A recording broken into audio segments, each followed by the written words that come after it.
Then we have our second panelist, Dr. Samuel Sagodi from University of Florence. And the third our panelists are experts, Dr. Zaili Perez Campos. Professor Zaili Perez Campos actually she's from Mexico. So presently her time is 2:30 a.m. in the morning. So that is why she has requested me, Raju, I will join around 4. I said, okay, but India time 4 a.m. So I said, okay, that's fine. There won't be any problem. So that's where she will join within 1 hour. So I would like to hand over my floor to Dr. Raju Thapa from National Institute of Disaster Management. Please start the procedure. Thank you. Thank you, sir. Good afternoon, all the participants. Once again, I, on behalf of all the organizers, welcome you to this second day of our 3 days online international workshop on role of early warning system in geo-meteorological hazard risk reduction that is scheduled from 8th to 10th of December 2021. And this whole international workshop, it is jointly organized by the International Union of Geodesy and Geophysics, IUGG, also in association with International Association of Seismology and Physics of the Earth's Interior, ASPE, South Asian Alliance of Disaster Research Institute, SADRI, National Science and Technology Center for Disaster, Delhi Technological University, and National Institute of Disaster Management, Ministry of Home Affairs, Government of India. So Professor Raju Sarkar has already wonderfully described what was our session yesterday. So today again, we have a very interesting session rather. And to start our today's session, let me just share. So to start our today's session, we are joined by one of very renowned personality, I would say, particularly in this field, and sir is known by his work. So let me just introduce sir, Dr. Silvassa.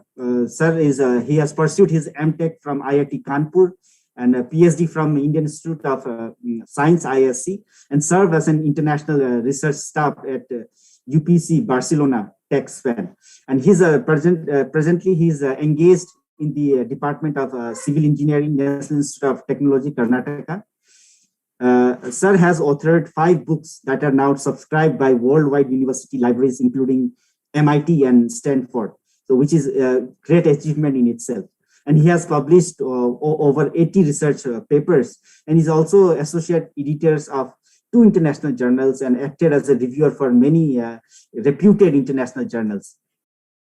And he's also currently the secretary, Indian chapter of International Association for Coastal Reservoir Research, IACRR, and also the executive committee member of Indian Society of Earthquake Technology. Talking about some of Sir awards in 2017, the New Indian Express honor our Dr. Silvassa sir with the South India's Most Inspiring Young Teacher Award. In addition to that, he's also the recipient of IEST DK Pole Research Award from Indian Society of Earth Technology in 2018. Sir has also received IEI Youth Engineering Award by the Institutions of Engineers India in recognition of his contribution in the field of civil engineering. And recently, Sir was featured in the American Society of Civil Engineers in the Geostrata magazine, so which itself is a great honor. So first of all, sir, we would like to thank from on behalf of all the organizers for joining us in today's session, sir.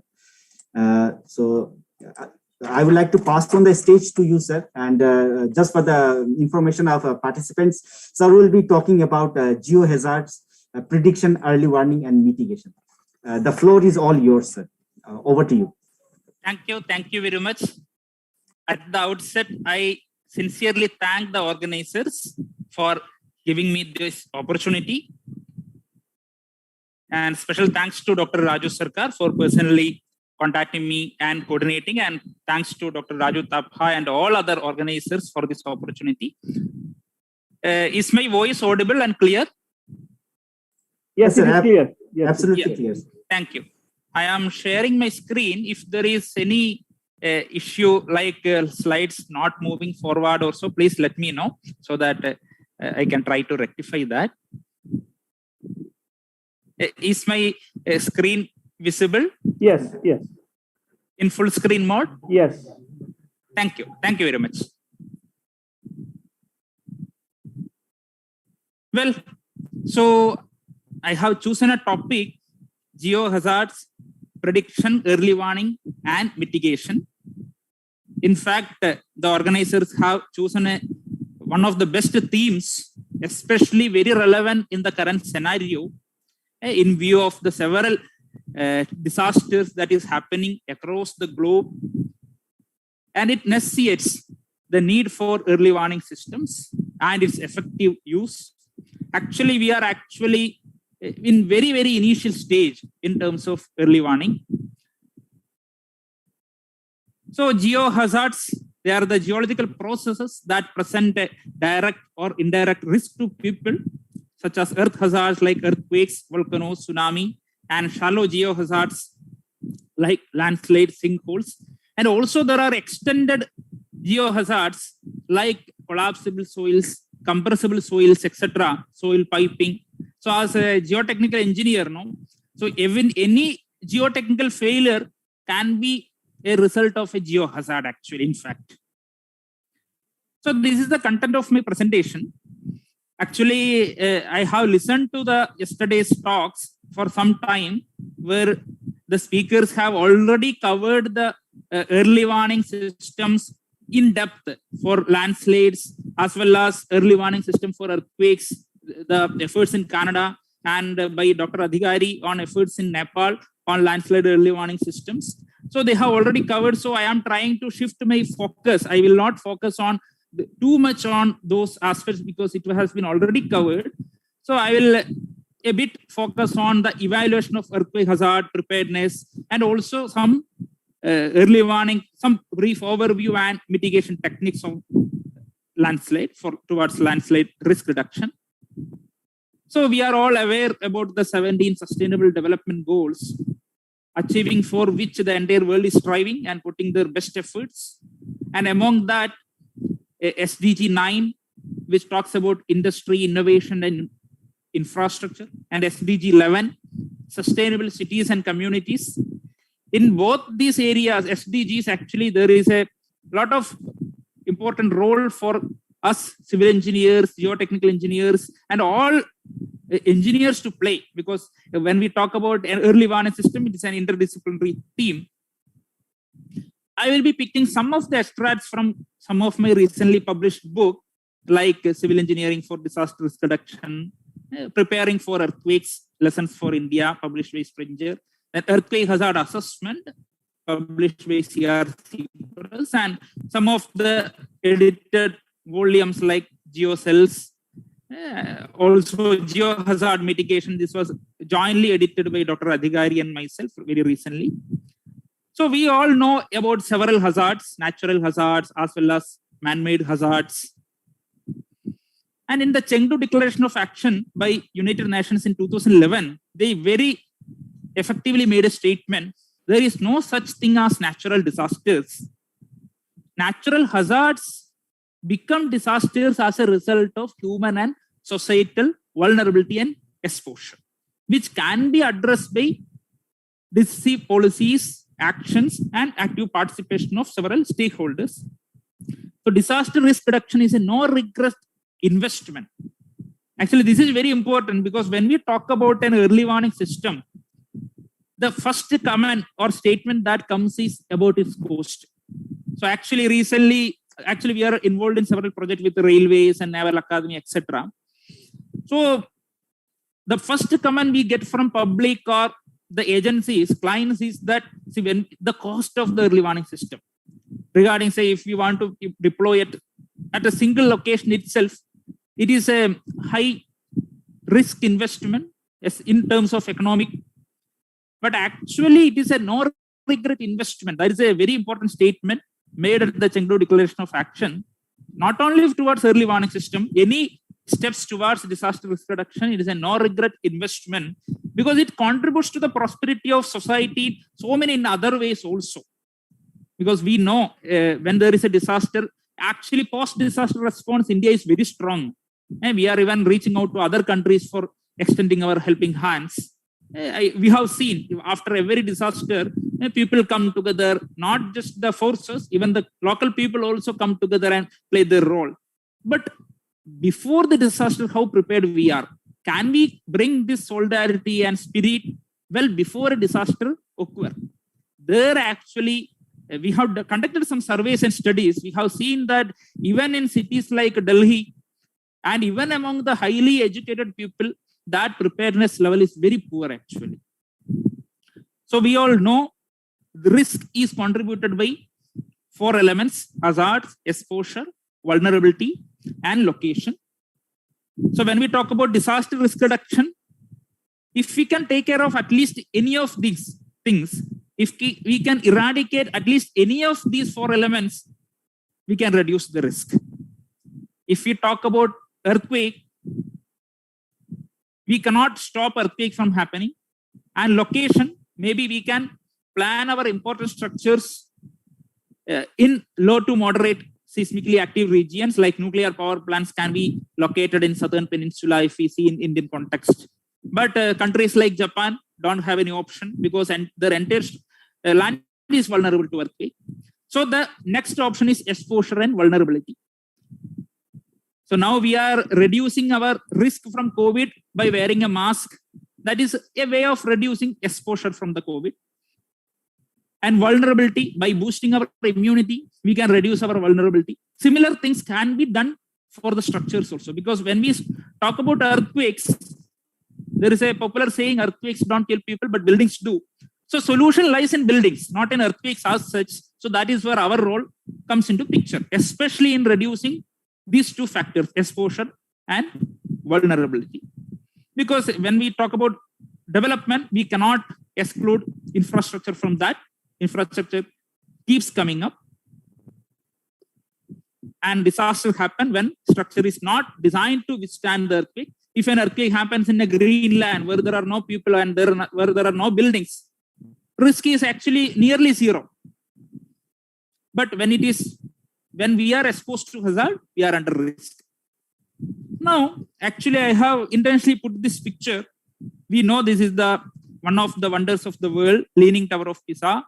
And it is an economic hub. It is a tourist attraction. It is a source of economy for that region.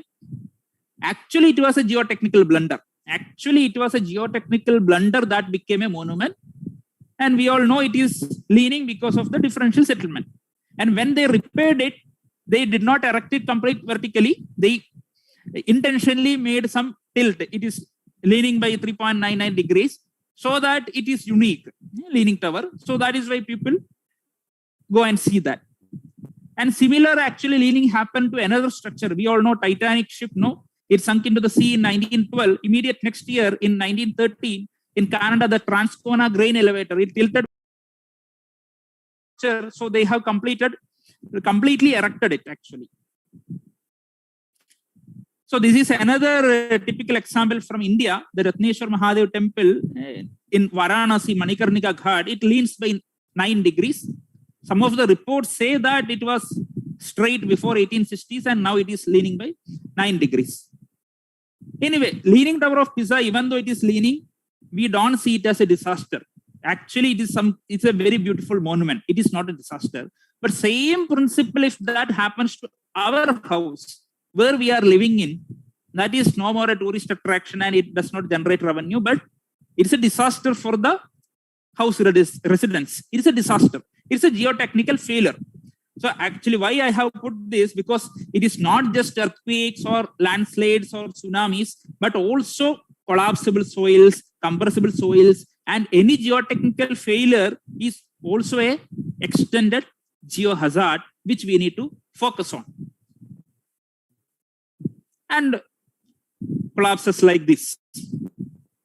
Now, with respect to earthquakes, we know our planet is restless and we cannot stop its vibration, and earthquakes keep happening. So what are the solutions that we have? Can we predict earthquakes? Can we give early warning before an earthquake that happens? Can we forecast earthquakes? Or can we give the probability on the occurrence of a major earthquake? So these are the options we have in front of us. Actually, I have collected some of this information from the USGS resources. With respect to earthquake prediction, when we say earthquake prediction, it must define three elements. One is the exact date and time. Like if tomorrow, if you are predicting an earthquake, we should be able to say, if you are predicting tomorrow's earthquake, yeah, tomorrow 10th December 2021, what time? Exactly 4 a.m. and what magnitude? And at what location? This is the lat long, or this is near to Delhi, especially this location near India Gate, or whatever location, exact location we should be able to say. And the magnitude we should be able to say, and exact date and time. Then only it can be called as earthquake prediction. So with the current scientific advancement we have made, earthquake prediction is impossible. But there are so many claims. We have seen some claims that a major earthquake in China was predicted. Maybe there were some symptoms and it was true. They have told it before, but same principle did not work for the next earthquake. Means it is not scientific. It may happen actually. By seeing some of the symptoms, like people say about animal behavior, but they are all not scientifically proven. Because animal behavior can happen because of other reasons also. So earthquake prediction itself with the current scientific advancement, it is impossible. But as scientists, we cannot deny the possibility also. So that is why we should be open. Research we can do, but implementing actually we have not scientifically proven. The next option we have is earthquake early warning system. So this is a kind of monitoring system using which we can alert people about the shaking waves generated by an earthquake. Just before, say, a few seconds before the arrival of the shaking waves, we can alert people. Actually, because only it is based on the P and S wave difference, arrival time difference, because they travel in different speed. So only few seconds time only we get, and maybe tens of seconds of early warning can be given to the people, or for the automated device which can sense that warning and keep the system shut automatically. So it may be useful, especially for drop, cover, hold on, because when an earthquake happens, we don't have time to move out of the building, especially we are on higher floors. The best thing we can do is cover our head with the table. So under a table or cord. And for the industries, they can shut off their machineries or gas and other very sensitive equipment.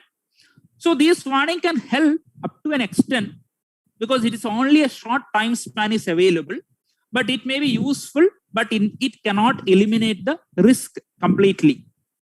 Only, say, up to a small extent, actually, it can save lives and property.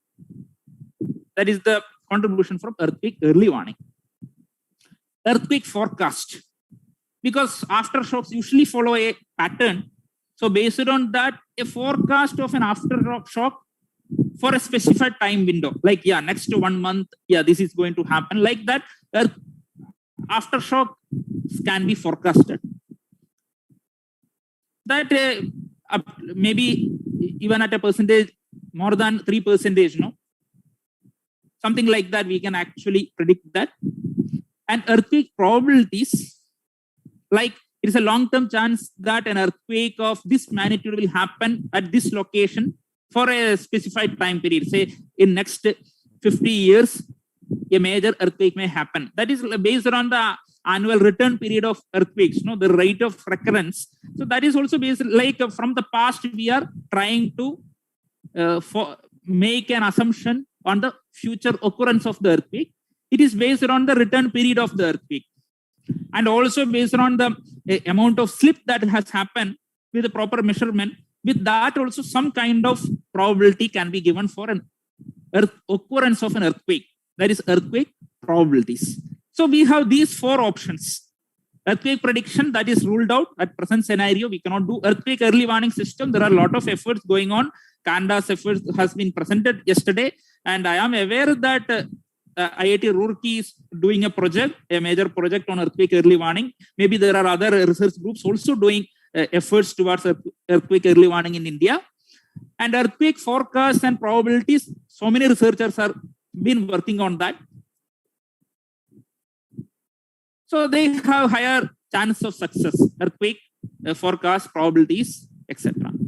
Now comes seismic hazard map, because as engineers, for policymakers, they are more interested in prediction, early warning, forecast, etc. As engineers, our intention or our motive is to safeguard the infrastructure well before a disaster happens. So if we can know the expected value of hazard in a region, in a locality, we can design our structures accordingly. So seismic hazard shows the hazard value, especially in terms of, say, P-ground acceleration or velocity or displacement at a locality. It is based on mainly three elements. One is the past earthquakes and the earthquake sources like fall, lineament, thrust, etc. And then the behavior of seismic waves as they travel through different parts of the crust. So the attenuation that is happening through the crust, actually, it may be different in southern India, it may be different in northeastern parts of India, can be different in Himalayan region. So based on the tectonic province, because in India we have different tectonic province like Himalaya with the shallow crustal earthquake is an active tectonic region. Then southern peninsula, which is stable continental region with a low to moderate seismic activity. Then Hindu Kush subduction, interface subduction zone. Then in the Indo-Myanmar subduction zone with the subduction earthquakes and a combination of shallow crustal earthquakes and subduction earthquake in the Andaman Nicobar region. So for all these different regions, we have to use different ground motion prediction equations. So the attenuation characteristics, and the third, the near surface site conditions, because local site conditions can amplify the seismic waves. So these hazard maps are very useful in land use planning and designing our structures as well, because we can get the response spectra and we can get the maximum based on the design basis DB approach or MC approach or a deterministic or probabilistic approach. We can use those acceleration value in our design. So if we look at the disasters that happen in our country due to earthquakes, like 1897 Shillong earthquake, 1905 Kangra earthquake, 1934 Bihar Nepal earthquake, 2005 Kashmir earthquake, which talk about more than 80,000 lives and loss of a lot of property loss. And these are some of the cases from worldwide due to local site amplification and liquefaction, the major infrastructure failures. So most of the injuries and deaths in earthquakes result from collapse of structures. So solution lies in buildings, and for that evaluation of earthquake hazard is very important. Because if we see the cycle of response after a major earthquake event, first few minutes there is panic, then 1 minute to 1 week rescue and survival action going on. Then next 1 month short-term repairs and lot of media articles will come and blame games will happen. Then next 1 year, long-term repairs and people will call for higher standards. That is why immediately after 2001 Bhuj earthquake, immediate next year our hazard map sonation was revised. Then next 10 years, people tend to forget that. And 10 years to next earthquake, complete reluctance to meet the cost of the provisions and non-compliance with the regulations. And then the major earthquake comes, all these stages are again repeated. Can we break this cycle and bring that awareness of the people just within 1 year after a major earthquake? That awareness, can we keep that preparedness alive for a long time? That is the question. So especially in India, we have seen, we have a lot of earthquakes, especially in the Indo-Gangetic plain or Himalayan region, because of the collision of Indo-Australian plate with the Eurasian plate, because of which Himalaya was formed, and it is still active, tectonically active. And most of the major earthquake happened across that in the Himalayan belt. And there are some earthquakes that happened in the southern peninsula also, like Coimbatore earthquake, Koina earthquake, Bhuj earthquake, Jabalpur earthquake, etc. So this is the current seismic sonation map as per BAS. latest version in 2016, but this map remains the same as in 2002 version. It was first developed in 1962, then revised in 66, 70, and 84, and after Jabalpur and Bhuj earthquake, again it was revised in 2002. But many researchers have questioned the reliability of this because it is simply dividing the entire country into different zones of different levels of seismicity. There have been several efforts to perform a scientific seismic hazard assessment for entire India. So we have, our group also have performed the seismic hazard assessment for the entire country. The first step is earthquake data collection. We have collected data from 250 BC till 2020 AD from different literature and national as well as international agencies like IMD, USGS, etc. So this is the spatial variation of epicenters of earthquake from 250 BC to 2010 AD. Then all the collected magnitudes in different magnitude scales, the earthquake events, so they have to be converted into a unified scale. We have chosen the moment magnitude scale, which does not saturate at higher magnitude levels because it is based on the scalar energy and scalar seismic moment. So we have developed a region-specific magnitude conversion relation for India that is suitable for Indian region. So it was published in Seismological Research Letters. Then comes the declustering, the removal of aftershocks and foreshocks, and also the repeated data. So out of the 2 lakh plus events collected in the rock catalog, 75% were dependent events, and remaining 50,000 events were identified as the main shocks, as shown in this picture. Now we have collected the information on seismic sources from the Seismotectonic Atlas of India and some of the other literature available. Now this is digitally available. In the Bhuvan portal, it is available digitally. The entire digitized seismotectonic map published by Geological Survey of India. As I already mentioned, in India, the land is very diverse in terms of seismic activity, and we have different type seismotectonic provinces for which different ground motion prediction equation has to be used. So the first step, the first information for hazard evaluation is sources and events. The next information is the attenuation characteristics, which can be defined by a ground motion prediction equation. So this is a typical equation format, which will give the ground motion parameter as a function of magnitude and distance. So there are several GMPs available across the globe. So we have made an attempt to develop a region-specific ground motion prediction equation for Himalayan region using actual strong motion data. So we have done a multilinear regression analysis and developed 2 ground motion prediction equations, one for the northern Himalaya and one for the northeastern Himalaya. So these were recently published last year only. So now that we have the earthquake information and the attenuation characteristic information, the next steps come evaluation of seismic hazard. There are 2 popular approaches, deterministic as well as probabilistic approach. The deterministic approach is very simple. It takes the maximum credible earthquake assumed to occur at the closest possible distance. So first we are identifying all the seismic sources. Say if you want to determine the earthquake hazard for Delhi region at your location where you are now, or whichever location where you are. So first you have to collect all the fault information, earthquake source information within a radius of 300 kilometers, because they can have an impact on the shaking level at your location. Then calculate the closest possible distance from each source. Then get the maximum magnitude expected in each source. Then from each source, using the ground motion prediction equation, you can get the acceleration value, P ground acceleration. Then take the maximum of that. So within 300 kilometer radius, if there are 100 sources, so 100 PGA values you will get. Take the maximum out of that.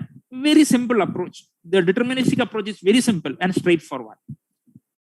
It considers the maximum credible earthquake and shortest possible source to site distance. So actually we have considered different set of ground motion prediction equations for different tectonic provinces and estimated the hazard for entire India as shown here. Now comes the seismicity analysis, because when we say deterministic approach, it's a very straightforward. It does not consider any uncertainty. So Gutenberg and Richer, they observed that even though we say that earthquake is an event occurrence is a random event, and it is expected to follow a Poisson process, so that every event is independent also. But they have taken a set of earthquake data for a region for a certain time period, say 50 years, and plotted the occurrence of earthquakes, that is number of earthquake events and magnitude for a specified time period. So they saw that there is a pattern actually, because the large magnitude earthquake events, their number will be less, whereas small magnitude events will be high in number. And if you make a plot, that slope is called as B value, that is one of the seismicity parameters, and A is the intercept actually. So these seismicity parameters, A represent the background seismicity and B the energy released from smaller events or larger events, to make an idea of that. So these seismicity parameters play an important role in defining the earthquake hazard probabilistically. So they are called as, basically called as seismicity parameters A and B. So for entire India, actually, I have divided the entire country, delineated 104 seismic source zones for entire country based on the earthquake event distribution, spatial variation of seismicity parameters, fault alignment, etc. And found out the AB values for each of the source zone, because they are an input to our probabilistic seismic hazard assessment. Because in deterministic assessment, it's a single scenario, single magnitude distance scenario, but we don't know when earthquakes will occur, where they will occur, and how big they will be, their magnitude. So we don't have any information.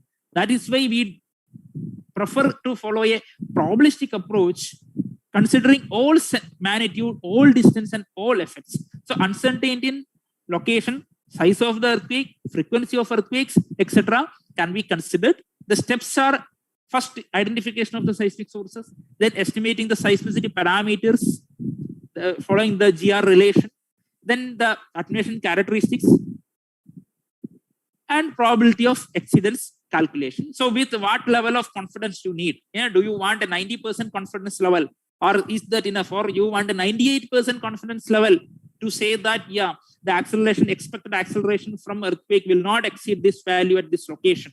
So we are not going to say in this probabilistic approach, we are not going to say that an 8 magnitude earthquake is going to happen. No, we are not interested in the magnitude of earthquake. As engineers, we are interested in what is the expected acceleration at the base of my structure. So that is what we are trying to evaluate. This is important because all this process, we know a probability of a plane crash or something happening is very rare. So most of us might have traveled hundreds of times, but we never experienced such a situation. But unfortunate events happens. Unfortunate event happens.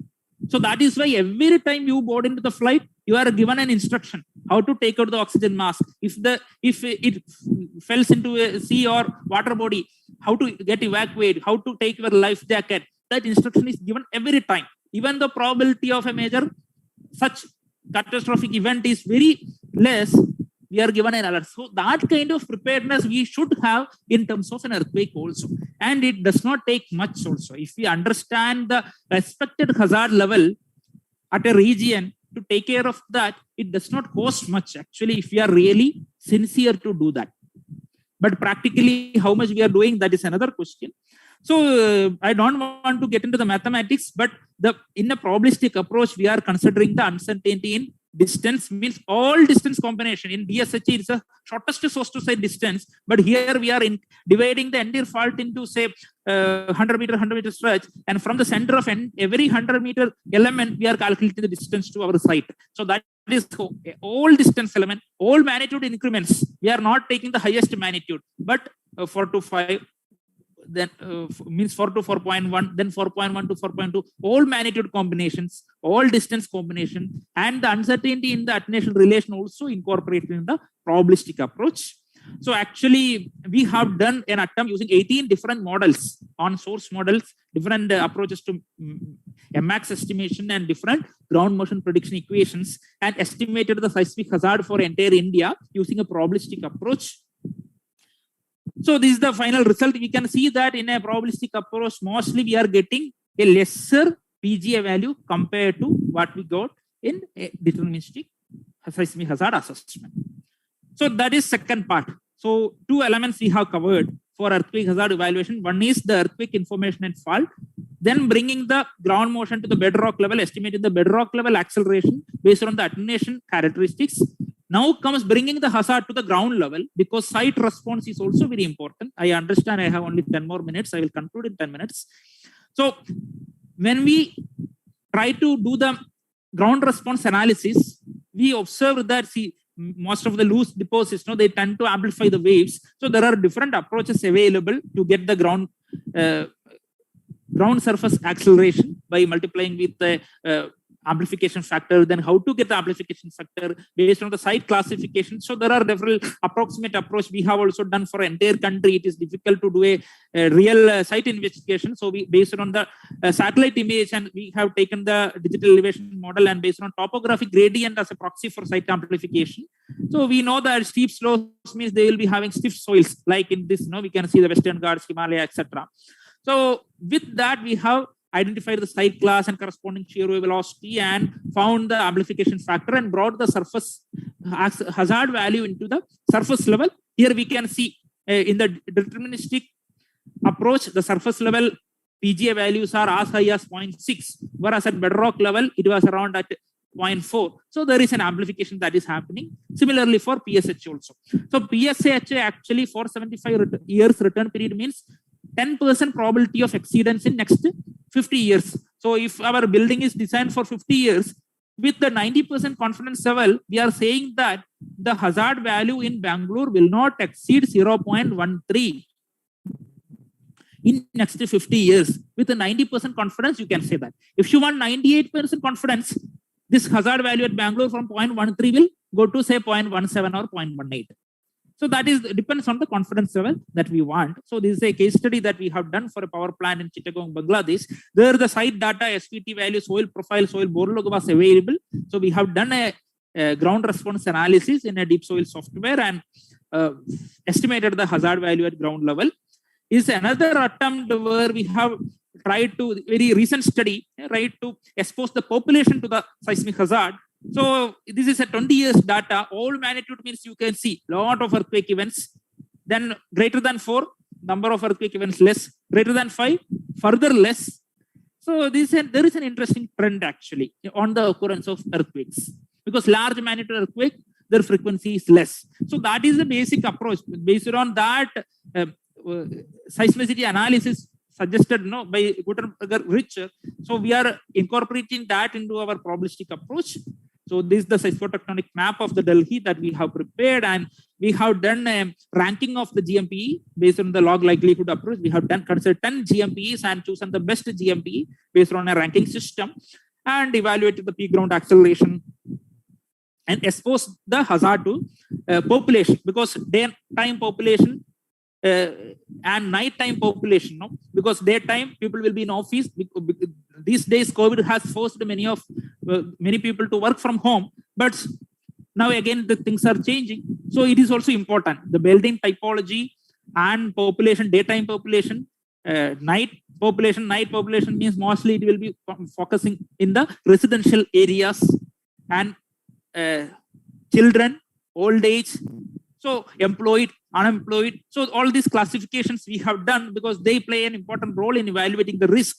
And also we have developed an earthquake readiness index tool to assess the preparedness level of the individual and community. We have conducted some studies in Coimbatore as well as in Delhi.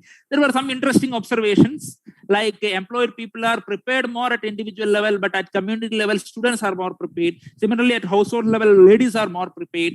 But in all level, even in Delhi, even among the educated people, the preparedness level is very poor. That is what we have observed. So these kinds of workshops, etc., are very important.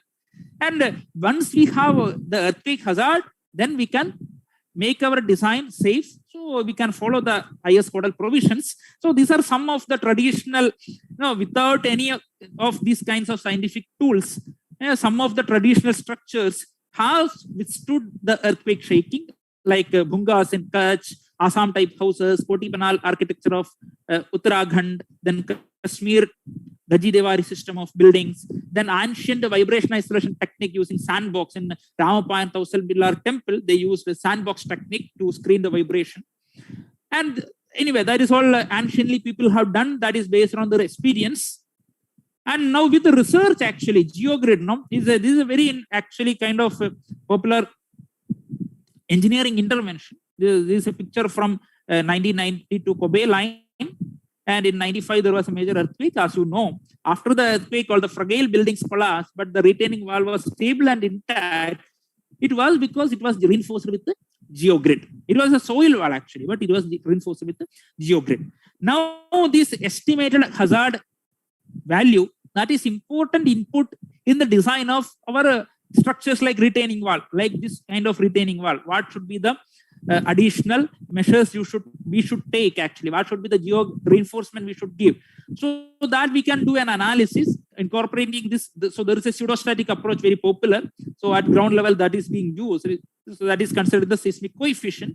But we have done some research using a pseudodynamic approach, and that also considering a composite failure mechanism. So these are all maybe a little more accuracy we will get from this. But to all these attempts, the basic input value is the hazard acceleration value that we have calculated, right? For soil nailing, etc. Also, they become very useful, and especially in liquefaction hazard assessment. Also, in that CSR, that seed and idris approach to the CSR, that input is the same acceleration value at ground level that we get from an earthquake hazard assessment evaluation. Anyway, I will not go into the details, but what I want to stress is that it is important to have early warning. But at this stage, are we doing that enough? Now research efforts are going on. There is a need to bring it to the ground level. Prediction, currently it is impossible. So what we can do is probability of occurrence, we can say, and to be on a safer side, for us engineers, it is important to get the acceleration value. So earthquake hazard assessment is very important to plan the construction activities, and local soil conditions can amplify the seismic phase, which should be considered. And peak ground acceleration, what we get from earthquake hazard assessment, is important in designing geotechnical structures and to evaluate liquefaction potential, etc. And spectral acceleration, the response spectra, we can use for design of structures. And preparing the community to face future earthquakes is the need of the hour. So in this regard, actually, we have recently published the book titled Preparing for Earthquakes, Lessons for India. So those who are interested, one sample chapter, what to do before, during, and after an earthquake. It's a freely downloadable as a preview chapter. So you may download it from the Springer link.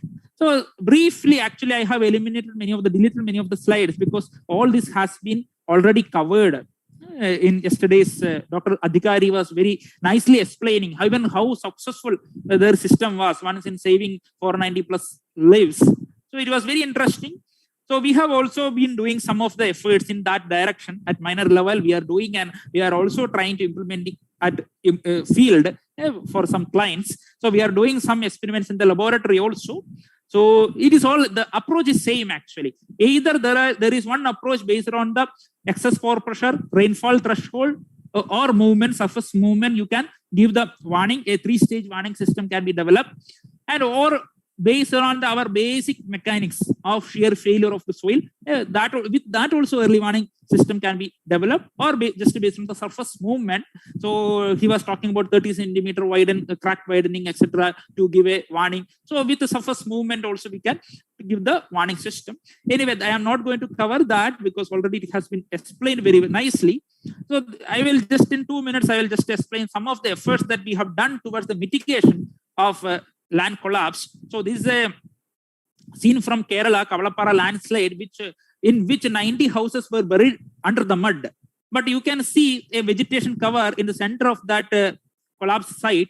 8 to 9 houses were saved because of this vegetation cover. And tree roots acting as reinforcement in the soil is known since ancient times. So we have done some studies using natural fibers, and we have conducted several studies, model test, etc., and laboratory experiments, etc., and we found that they are very efficient in taking the loads and preventing collapse of the soil, or at least by in delaying the collapse.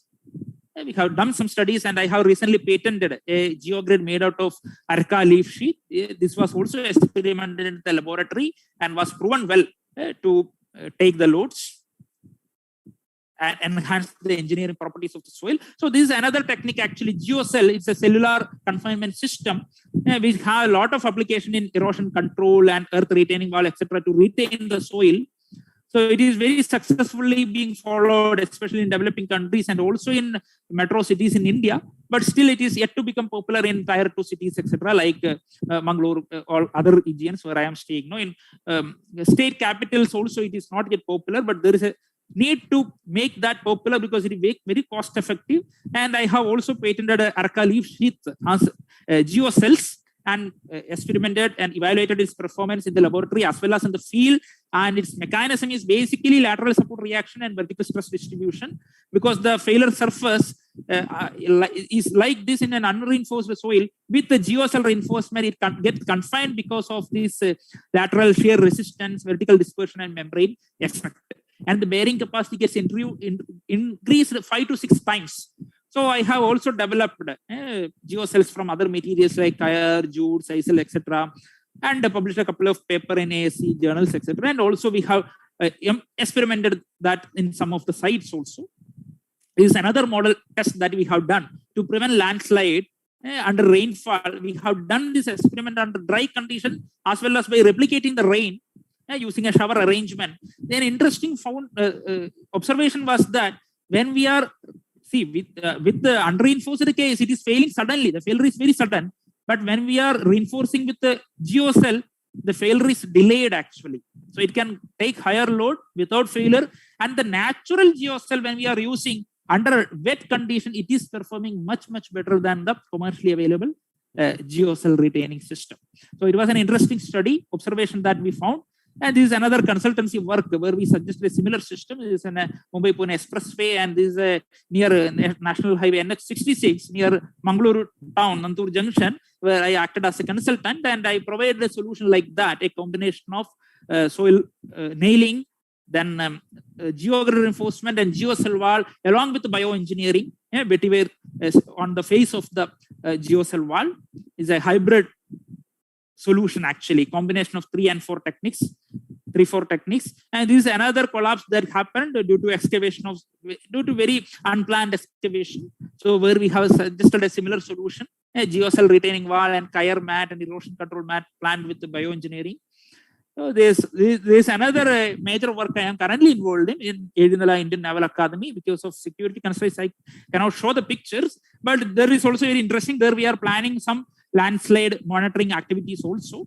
But that work is still going on. It's just started. There are several locations you can see. It's a major hill actually. There are a lot of landslide collapse already happened, and they are trying to mitigate that. So in brief, so early warning is one important aspect, but everywhere we cannot place early warning in every system, every hill or every 1 kilometer location, because we have a lot of hilly regions. So it is difficult to deploy with the current cost, but research should happen to make it cost effective.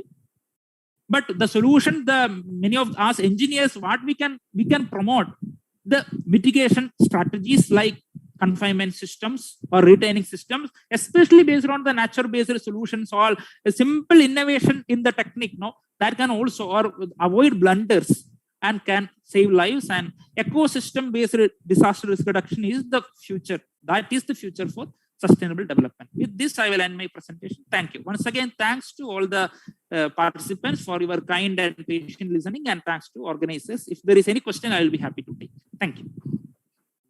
Thank you, Dr. Srivalsa. It was a really nice talk, and we have learned a lot from you. And I do feel the attendees, the participants, as well equipped now regarding your presentation, regarding your talk. So, is there any questions from the participants? Please share your question in the chat box so that we can take up from the any questions from the expert.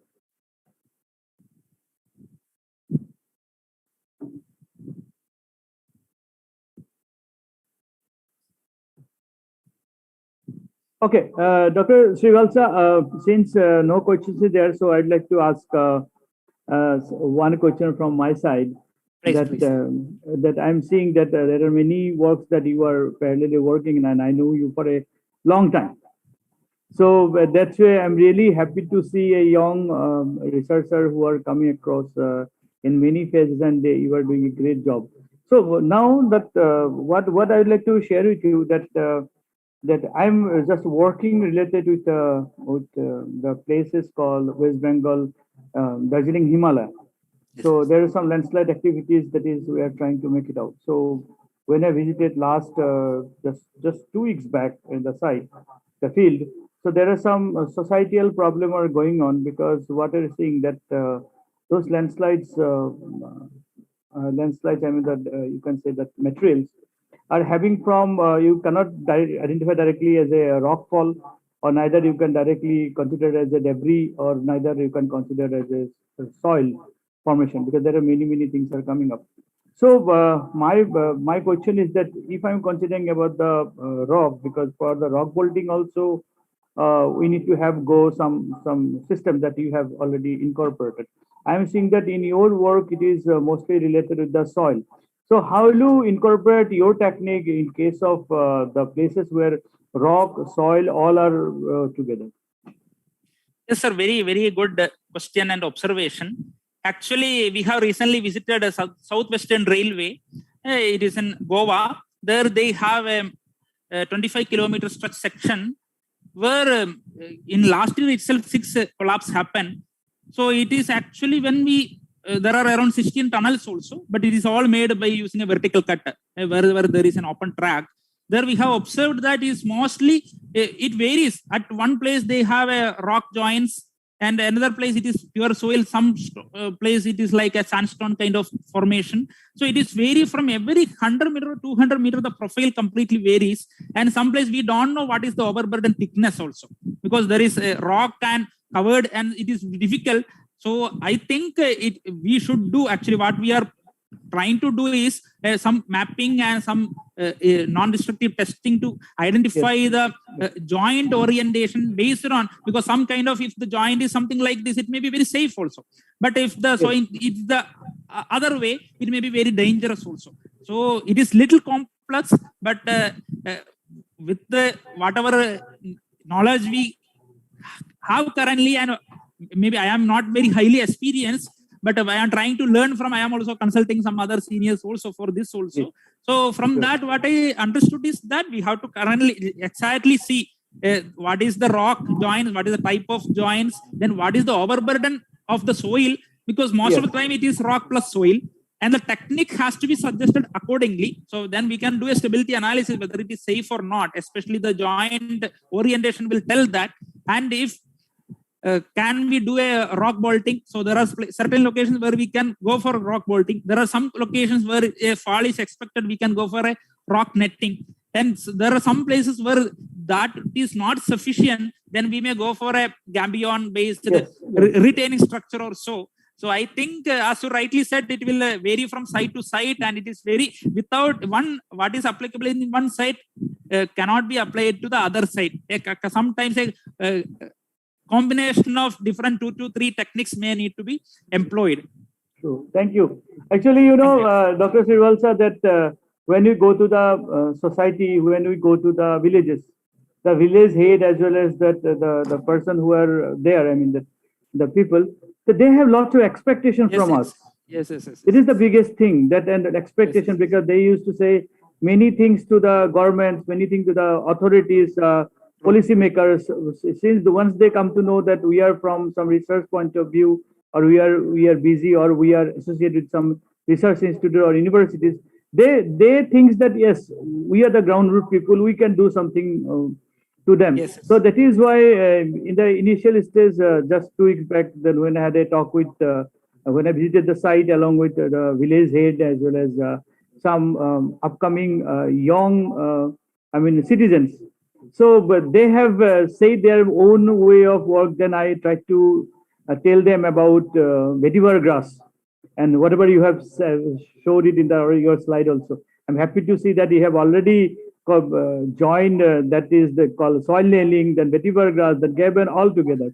So that way I try to also to tell them that that vetiver grass is another opportunity that we can make it out from your community level. So they were very happy. So looking forward that at least we can able to say some of the seeds of vetiver grass so that I can do. Yes. I promise them also by the end of month or maybe when the next month we are visiting again the site and we can able to give them some vetiver grass by whatever the technical input is there. So at least in the community level, we are starting to do something. Yes. Thank you. Thanks a lot. Yeah. Thank you. Thank you, Dr. Silver sir. I can understand that your instruments are today, so you have to have. I'm happy to know that you are developing lots of things in NIT Karnataka. All the best and looking forward to have some collaborative work in coming days. Thank you. Thanks a lot. My pleasure. Thank you. Okay. Thank you. Thank you. So we are having our next speaker, Dr. Samuele Sagoni from Italy. So before that, I would like to welcome our one of the panelists, experts, who will join us tomorrow for his talk. But since he is there, so I'd like to welcome him, Stefano Luigi Guerriano from CNR IRPI. So Stefano, are you there? Yes, I'm here. Okay. We want to see you. Your video is off. We are not able to see you, Stefano. Yes. Yeah. Hi. Hello. Our friend Samuel is already there. He is about to start his presentation. Hi, Samuele.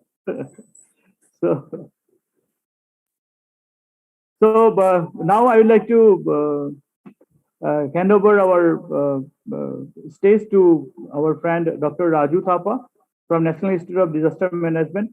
Please go ahead with your proceedings. Thank you. Thank you very much, sir. After such a wonderful session from Dr. Srivalsa, where he talked about the geohazard prediction, early warning, and mitigation. Now we will move on to our second presentation, where we are joined by Dr. Samuele Sagoni, sir, from University of Florence, Italy. So just to give you a brief idea about sir, sir is presently he is associated with, he's working as an assistant professor in applied geology at the Earth Science Department of University of France. And he's also the Deputy of International Development Cooperation for the DST UNIFI. And he's also the working with collaboration with the Civil Protection Center of the University of France, and to develop the models for landslide risk management at regional scale. And sir is also part of the UNESCO chair on prevention and sustainable management of geo-hydrological hazards at UNIFI. Talking about sir research interest, sir is working in the prediction and mapping of landslide hazards, application of physically based models for the triggering of shallow landslides at regional scale, landslide susceptibility assessment, statistical rainfall thresholds for the landslide triggering, regional scale landslide early warning systems, civil protection, land planning, land use risk assessment. So you can see sir has a diverse area of interest. So any young researchers, if you have any query regarding any of this field, not just in this topic, I think this is a great opportunity. So, and talking about sir academic participation, so he has given oral communications in dozens of international and national scientific conferences. And since 2017, he is a co-convener and co-organizer of scientific sessions about landslide early warning system at European Geoscience Union Journal Assembly. And he's also a member of European Geoscience Union and AIGA, that is the Italian Association of Applied Geology. So with these words, I would like to pass on the stage to Dr. Sagoni sir, and sir will be talking about landslide EWSS as living beings, that is from birth, evaluation, reproduction, and maturity stage of the Sigma model after 20 years of operation. So with these words, the stage is all yours, sir. Over to you. Dr. Raju, before Samuel starts, I would like to add one sentence so that our participants should know that Samuele Segani is, Dr. Samuele, my friend, is one of the editor of the renowned journal is called Landslide. And just to tell you that people used to say, at least in our Southeast Asia region, that if you are working in the landslide and if you do not have any paper in the journal called Landslide, then you have not done anything in the landslide. So I'm happy to see that Samuele Segani is one of the editor of the journal. And similarly, our another friend, Stefano Luigi Guerriano, is actually whatever I have come across that Stefano and Samuele work together, and they are the editor of one of the journal of MDPI also. There are many journals that they are associated, and I'm happy to see that I have at least collaboration with Samuele as well as Stefano. So one of our paper that published in the year 2021, 2020, with where Samuel is one of the editor, sorry, one of the co-author. The dead paper from MDPI has been notified as highest cited paper of that journal. So it is also related with the Himalayan rainfall induced landslide. So I do feel that we should. I will share this paper to our participants. Apart from Samuele, that I had got the opportunity to have one paper with Stefano. So that is also International Bulletin of Engineering Geology and Mountain and Bulletin of Engineering Geology and Environment. So that is one of the highest ranked paper journal. So I'm happy that at least both of you has taken out some time and agreed to give your presentation. So both of you, once again, welcome to our workshop. And Samuele, the floor is yours. Thank you. Okay, thanks. Thanks to you. Thank you for the nice word in presenting me. And of course, also thanks for the invitation as a speaker at your workshop. It's a big honor for me to be here and to be. I hope also there will be other opportunities to cooperate in the future, in the near future. And I'm sure it will be the case. Okay, so let me share my screen.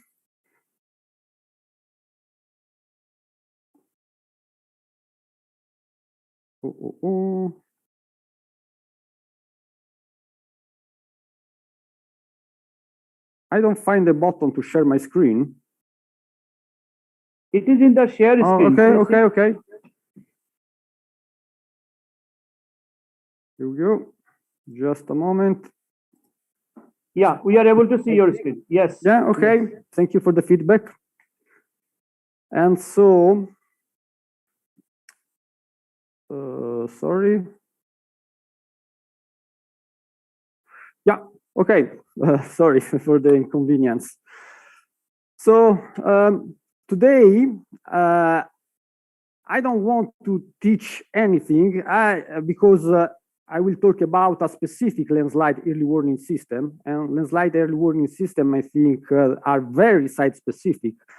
So what we did in this case of study may be not suitable for other regions or for other case of studies, but I believe it's very important to share experiences and maybe some lessons can be learned from this application. So what I'm going to do today is to tell you a story, more or less, a long story about how my research group at the University of Florence developed our regional scale landslide early warning system across more or less 25 years. So I will make you see how the model was born, how it was developed and improved through time, the main modification and tests, the trials and errors that we performed, and the operational use. I will show you comparisons with other models, and most important, the evolutions through times. So I will talk about the Sigma early warning system more or less like a living being, because how you will see there are different stages of the warning system that are similar to the ages of a human being. And so I will make this comparison. So the story starts back in the 90s. It starts when I was still a student, so I was involved in the project at the very beginning. So I don't have first-hand information, but I could read project reports, talk with the involved researchers, and so on. And back at the time, in the 90s, the research questions that start everything was that we were called by the regional civil protection of Emilia-Romagna region, and we were asked to think about an operational warning system at the regional scales to forecast rainfall-induced landslides. With an additional problem, they had a problem both with slow dips and also with shallow rapid landslides. So two very different mechanisms of landslides. And by the way, they also noted that historically the region was characterized by the first type of landslides, while during the last years, they started to acknowledge that the shallow rapid slides were becoming more and more frequent and recurrent year by year. So this is the test site. We are in Emilia-Romagna, a region of Italy, which has a high strategic importance because, how you can see, it is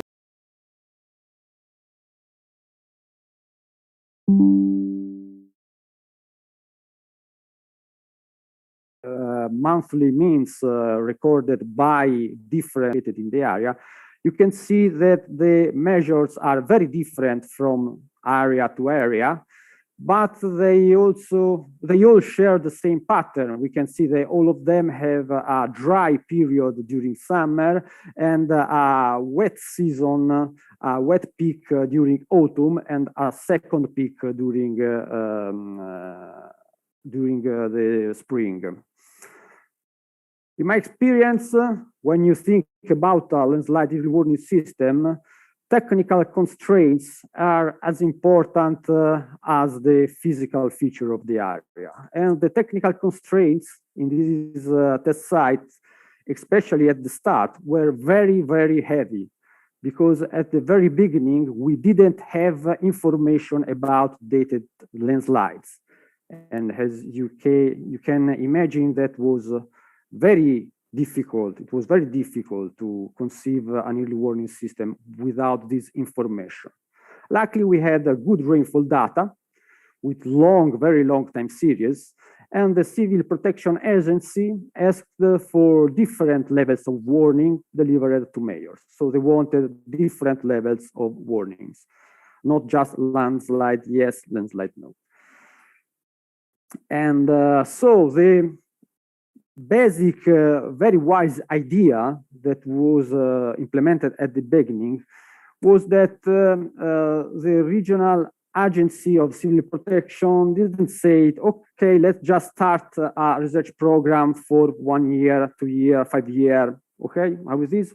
But they said, let's start a long-lasting collaboration program. Every 5 years, we sign a general memorandum of understanding, while every year, depending on the budget, of course, depending on the needs, every year we ask you for specific products, research products to meet our needs.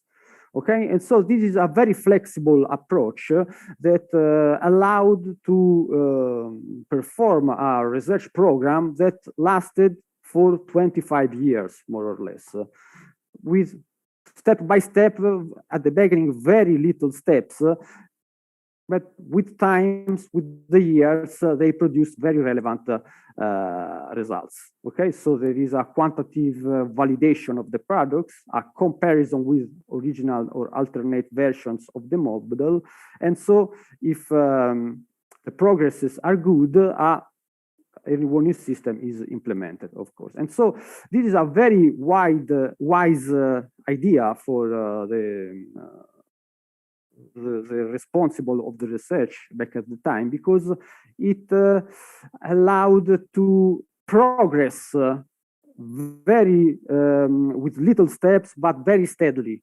And how you can see, the first improvements were very slow. But from a certain stage, you see that you are on the right path and the modifications start to accelerate. So it was a key importance to have this long-term objective in mind. Okay, and so even before starting to think about the model, there was a gestation of the warning system. Of course, it was not in the womb of a mother, of a biological mother, but the gestation was in the minds of the researchers that we were back in the 90s, so about 25 years ago. They started to think about the test sites and what could be done with the information that we had. So in this stage, the researchers thought about the basic features of the model. Of course, we were working at the regional scale, and so they decided to pursue an empirical approach based on rainfall threshold. If you work on a large area, as you may know, you cannot rely on physical monitoring of every slope. It's impossible. As the same way, you cannot use a physically based model for a very large area because you don't have enough data. So the decision was to use rainfall thresholds, empirical and statistical rainfall thresholds. Another key feature was to subdivide the region into territorial units. Back in the 90s, almost everyone was using a single rainfall threshold for the whole region. We decided instead, the Civil Projection Agency wanted to have a different level of warning differentiated for every alert zones of the region, that they were called territorial units. Okay, and so every territorial unit had to receive a differentiated warning level. And another thing is that despite the dense rain gauge network, they wanted a simple system. So they said in every territorial unit, we want to monitor only a reference rain gauge. So let's choose the best one and let's monitor all the surrounding area with that rain gauge. So there were the main basic features. Another problem was that we didn't have landslides. And so the model at the beginning was based only on rainfall anomalies. So the approach was to find a way to tell how extreme was a rainfall. And we decided to express it in terms of standard deviations above the mean value recorded in the previous decade. Sigma curves, where sigma stands for standard deviation and gives the name to the warning system. What is a sigma curves? It collects the level above the mean of the cumulative rainfall according to a certain period of accumulation. And they can be used as thresholds. You can say, okay, what is, I don't know, the rainfall amount which is 3 standard deviation above the mean in 60 days.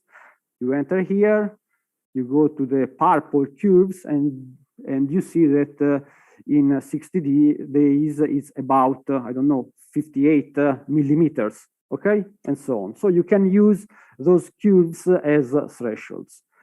Another basic feature of the model that remained unchanged for the years, it was a flexible approach capable of accounting both of shallow landslides and deep-seated landslides. Shallow landslides were forecasted with exceptionally intense rainfall. So we choose the high sigma values to be measured in a short period cumulates. For deep-seated landslides, exceptionally long rainfalls accounted for by moderate sigma values in long period cumulates. And so as you can see, this term, long period, short period, high sigma values, moderate sigma values, there was a need for standardization and robust definition. Okay, so this is the work that is done by a decisional algorithm, and this is the core of the warning system. And of course, the decisional algorithm was adjusted many times during the years. This is just an example, and as you can see that we compare the rainfall accumulated in 1, 2, and 3 days with the 3 sigma cubes. So we check if the rain fallen in the 1 day before, 2 days before, and 3 days before is above the 3 standard deviations above the mean recorded in the corresponding period. And so the warning states depends on which cumulates exceeds the sigma cubes. So with these basic features in mind, the first version of the sigma model came to birth. And so it was born the first sigma early warning system prototype. And if you are old enough, like sigma, then your pictures when you are a baby are black and white, and this is no exception. This is an old publication. It's in Italian, I'm sorry. And basically it says how the first version of sigma, which was implemented as a prototype, manage shallow landslides and deep-seated landslide with different duration, here until 10 days, while here up to almost a year, and different sigma levels. How I said at the very start, we didn't have information about landslide. So how did we decide all these settings, the length of the periods and the sigma levels? We based just on the expert judgment because we were already monitoring some landslides in some pilot sites elsewhere. So this was a start. Was it good? No, it wasn't good, but it was a start. I think it was a good idea to start with a prototype, even if the results were not very reliable at the beginning. Because this, I was saying, was just a start, and when sigma was born, very rapidly it started to grow, and this was a very dynamic period of the research, because like a kid starts to jump, run, and play, the research activity was very dynamic, and so we perform a lot of tests and researches to improve sigma, starting from the basic idea. This is just an example of the evolution of sigma through the years. The first point was to setting the decisional algorithm, I explained before. And so we made a lot of trial and errors. We tried short periods lasting up to 1 day, 3 days, 5 days, 10 days, and so on, while the long period ranged from 30 days up to almost a year. And on the last stages of the research, we resorted to a variable time windows. And the same, the sigma levels at the very beginning, they were fixed and equal for every territorial unit.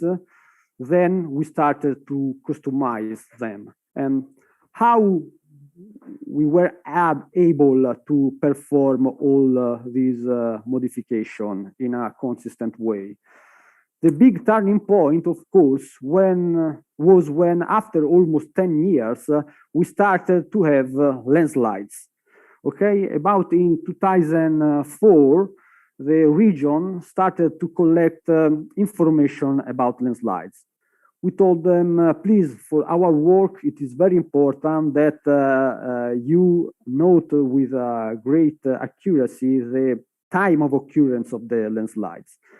At the very beginning, this was not the case. The blue are the proportion of landslide information that we had to discard, because they were just writing down something like time of occurrence last autumn or last month of March. And so we couldn't use such information. But there was a constant feedback with this research plan, and just in a couple of years, they started to collect landslide exactly how we needed them. And so that was very important because we could calibrate the model. What does it mean to calibrate? It means that we could identify the sigma curve, so the sigma level for every territorial unit that maximizes the correct predictions while minimizing the false alarms. And so the system was becoming more reliable. Another important point is that we could make a site-specific calibration. So the decisional algorithm was parameterized differently for each territorial unit. So maybe a given territorial unit was using the, I don't know, the 3.2 sigma levels, another territorial unit, the 2.6 sigma level. So there was a calibration that was very site-specific. This table is very interesting because it reports a performance indicator, which is called likelihood ratio. The higher it is, the better is the forecasting effectiveness of the model. How you can see when we started to use landslide to perform this calibration, the likelihood ratio improved very, very much. And in perspective, every year we added more landslides and we performed a recalibration, the performances improved a little by little. But the big step, of course, was to use landslides to calibrate the model. And so the civil protection was very satisfied about this improvement, and the Sigma warning system became operational in 2010, more or less. Okay, but this was not the end of the research. It was a big milestone, but the research didn't stop. It went on. And so every year, how I said, the Sigma Qs were recalibrated according to expanded calibration dataset, and there was a constant validation. The scheme was to validate, to analyze the errors, to think about possible solutions to fix the most systematic and recurrent errors. The solution most of the time was thinking about designing an alternative version of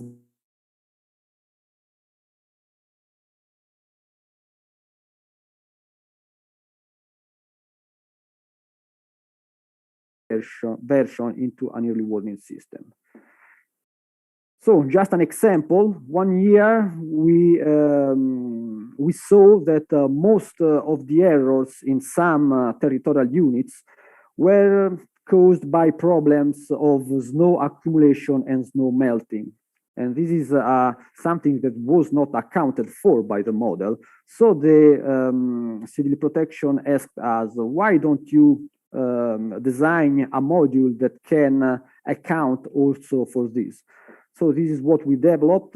There was a lot of physics and empirical calibration behind it, but basically it was a module that compares temperature with a threshold temperature and adjusts the rainfall amounts because it can consider solid precipitation or the melting of what was fallen as snow in the days before.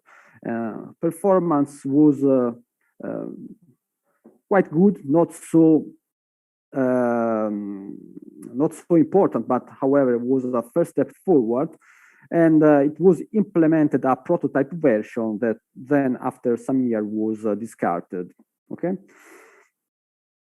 However, the Sigma system was implemented, was operated daily, and so this was the maturity stage of the system.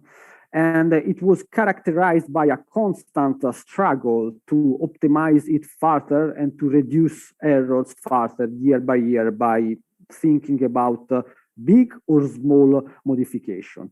One of the most important steps in this regard was an activity of fine-tuning of the model. The key point was to reparameterize every territorial unit, to change the shape of the territorial units to optimize the results.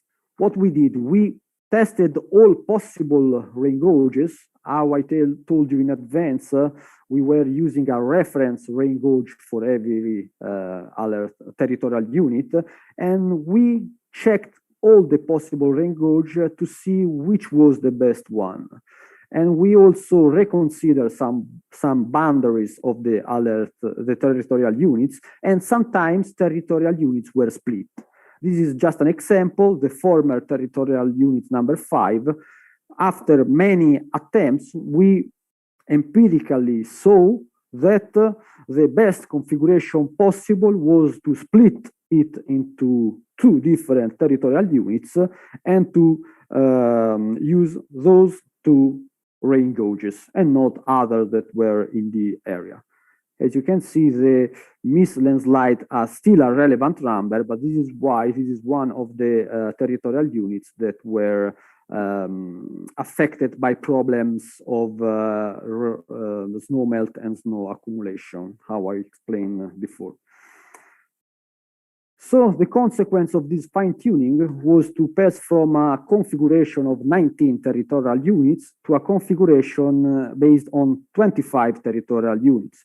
This means a better spatial resolution, a better forecasting effectiveness in terms of correct predictions, and most important, maybe, now there was a study, some tests and experiments demonstrating that the rain gauge used as a reference was the best possible one.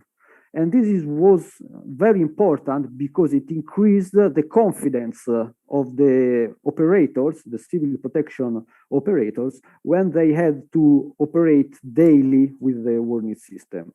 So they started to become more confident in the tools they were using.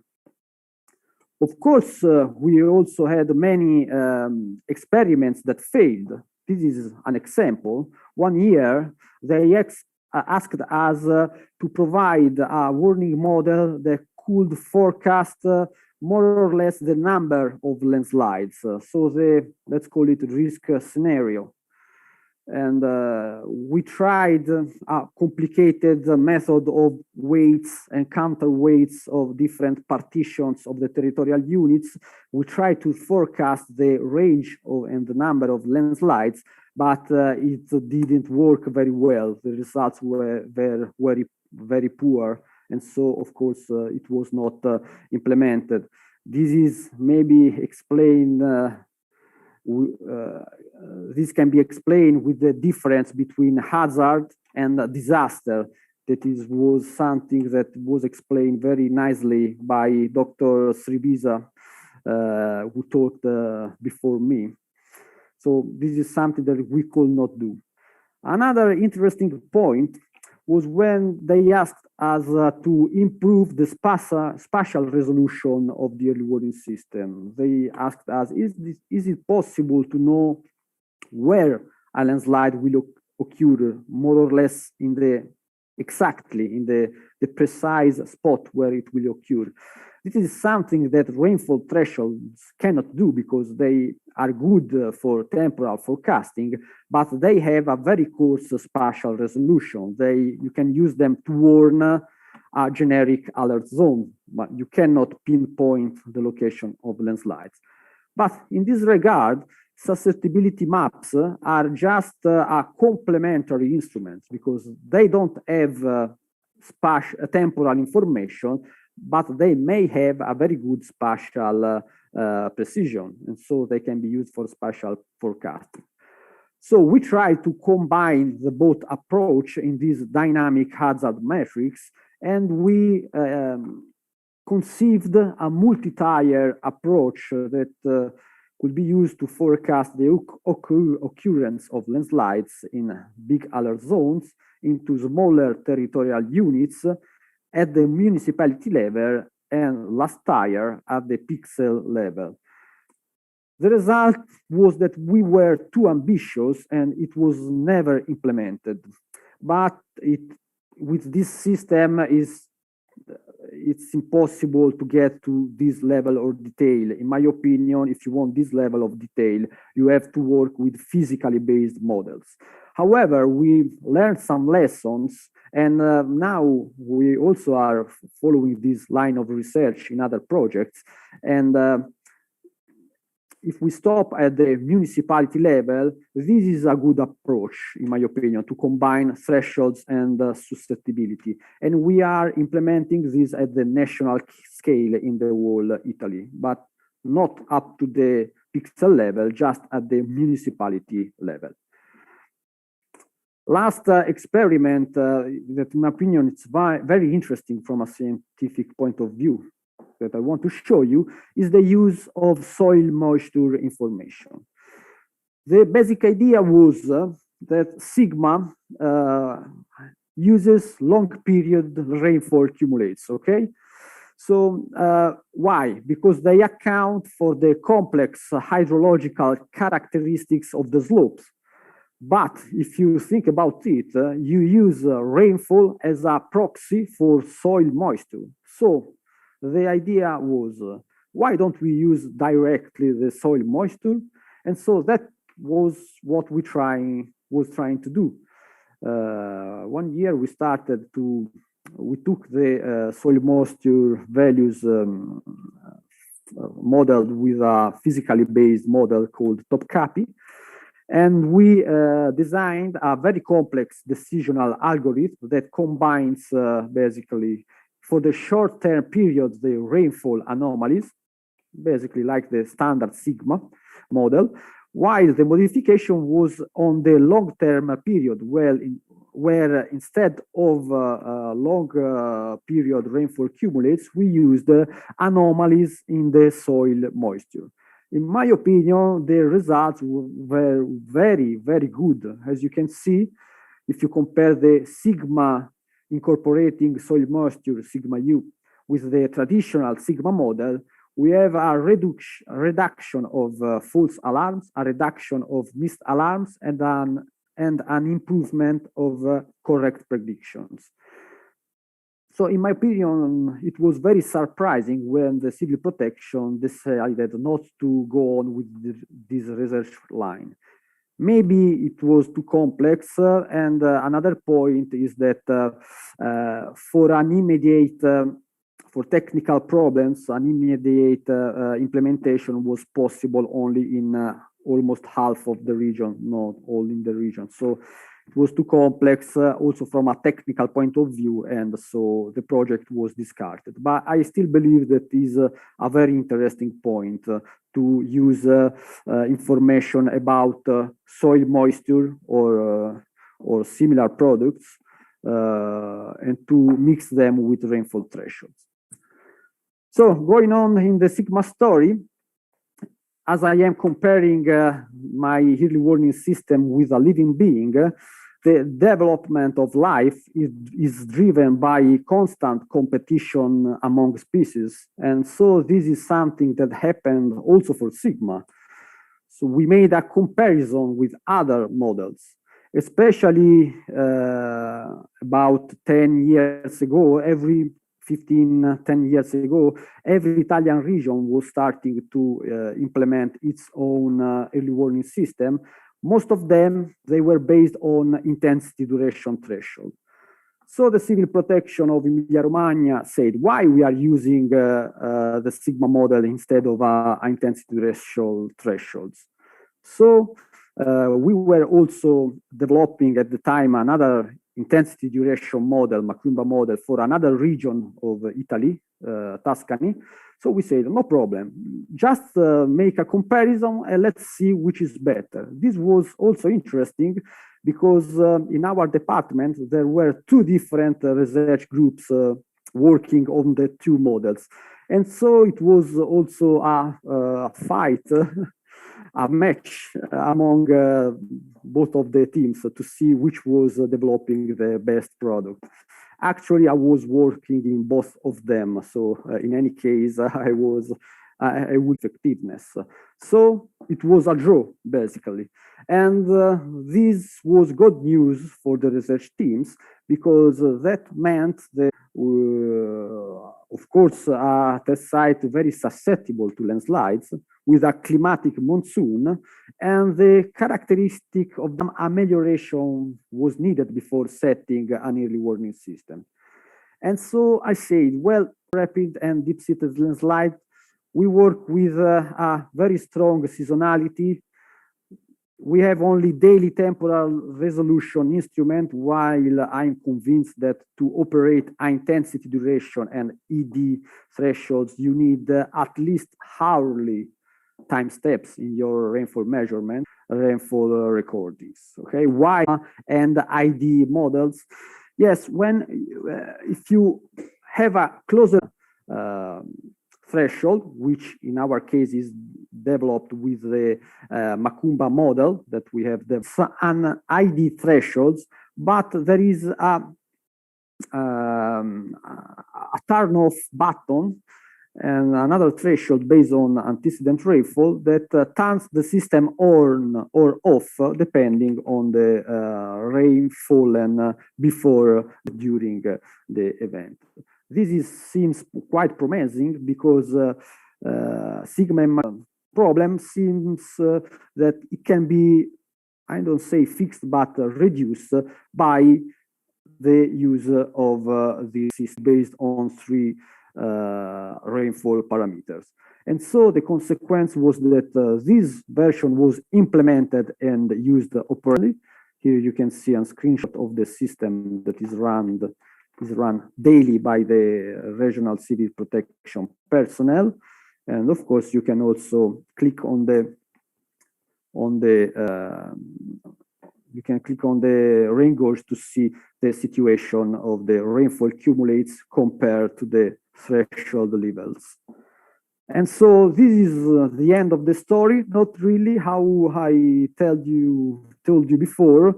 The story never ends because early warning system can be developed continuously. And however, here we draw a line, and it's time to summarize the lesson learned. I think one of the main lessons that I learned working on this research program is that we don't need to wait to have a good landslide early warning system before setting up of a prototype. Errors are welcome if they can teach you something. So my advice is don't wait to have a perfect early warning system, because it exists, how it was stated before me.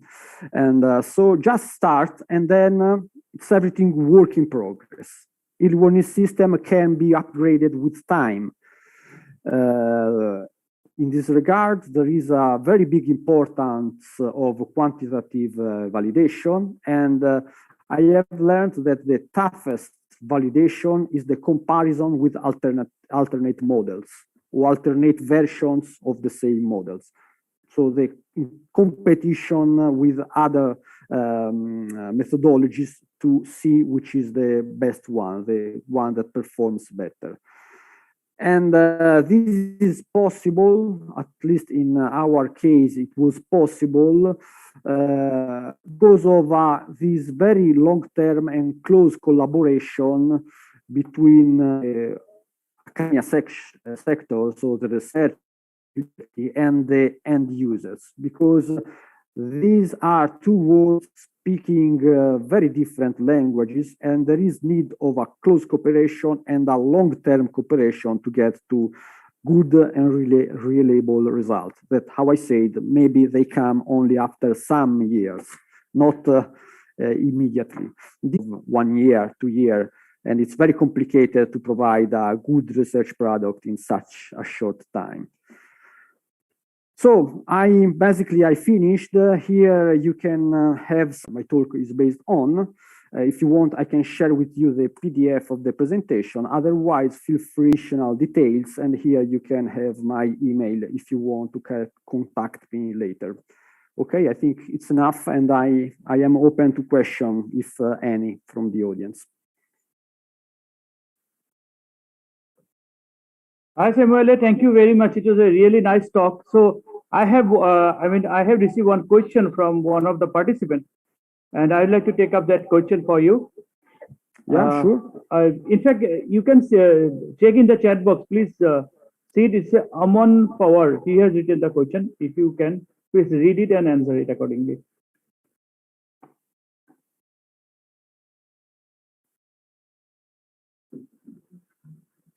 Okay.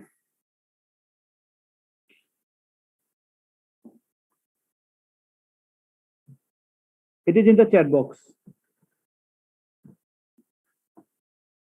Oh, I'm reading. Please provide the feedback. Thank you. No. Before that, it's Aman Power. Before that, thank you very much, sir. I really enjoyed the very much, sir. Yeah, he has written something. You see. I'm going to see more models in the Sigma family.